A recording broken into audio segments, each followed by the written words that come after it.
જય શ્રી કૃષ્ણ બહેનો અને ભાઈઓ, ધર્મ કરમ ચેનલમાં આપ સૌનું સ્વાગત છે. આજે આપણે ભગવાન ભોળાનાથના સોમવારના વ્રતની વાત કરીશું. એક નગર હતું. તે નગરના રાજાને 4 રાણી હતી. એ 4 રાણીઓમાં 3 રાણીઓ માનેતી હતી અને એક રાણી અનમાનેતી હતી. માનેતીઓ રાણીઓને રાજા હીરા મોતીથી મઢે ત્યારે અણમાનેતી સામે નજરે ન કરે.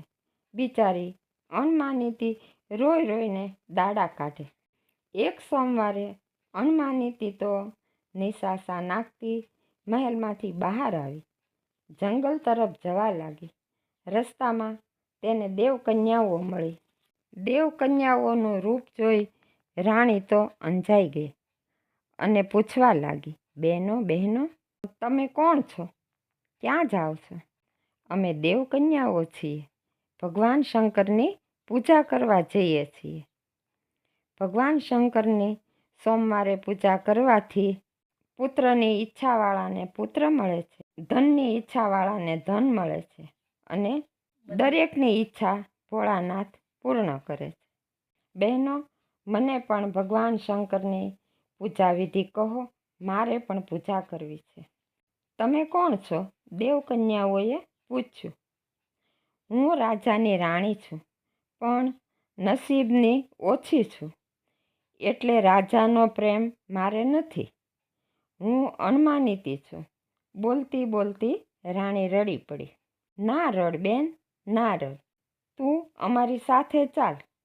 ભગવાન શંકર તારી મનોકામના પૂરી કરશે, કહી દેવકન્યાઓ તેને પોતાની સાથે જંગલમાં લઈ ગઈ. ત્યાં ભગવાન શંકરનું દેવાલય હતું. દેવકન્યાઓએ પૂજા કરી. પછી રાણીને કહ્યું, બહેન, આ વ્રત 5 વર્ષ કરવાનું. પહેલા વર્ષે ચોખા, બીજા વર્ષે તલ, ત્રીજા વર્ષે મગ, ચોથા વર્ષે જવ, 5મા વર્ષે 7 ધાન ભેગા કરી પૂજા કરવી. તે દિવસે આખો દિવસ ઉપવાસ કરવો, સાંજે દૂધ પીવું, કહી દેવકન્યાઓએ તેની પાસે પૂજા કરાવી ને કહ્યું, બેન કહો, શિવ શિવ ભોળાનાથ, મારી પૂજા સ્વીકારો.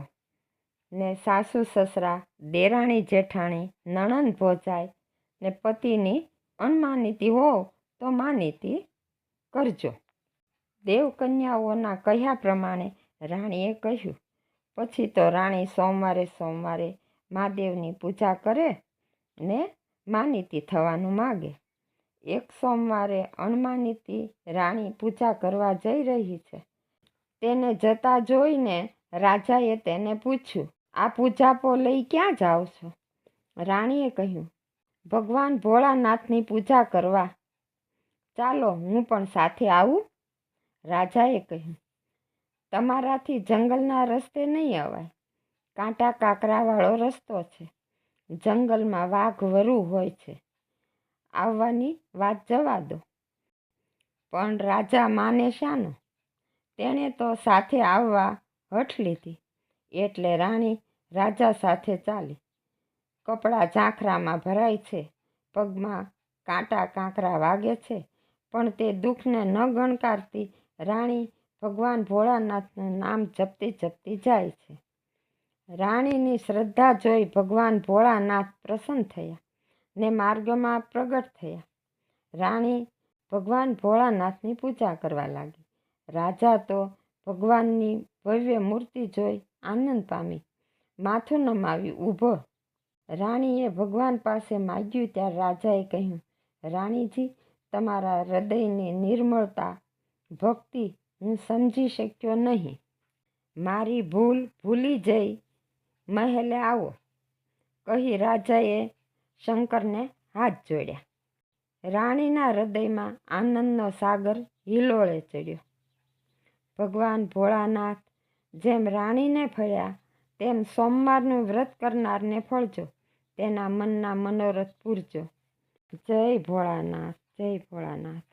તો લ્યો બહેનો અને ભાઈઓ, જો તમને આ વાત ગમી હોય તો આપણી આ ચેનલને લાઈક, શેર અને સબસ્ક્રાઈબ જરૂર કરજો. ફરી મળશું આપણે બીજી કથામાં. જય શ્રી કૃષ્ણ, જય ભોળાનાથ.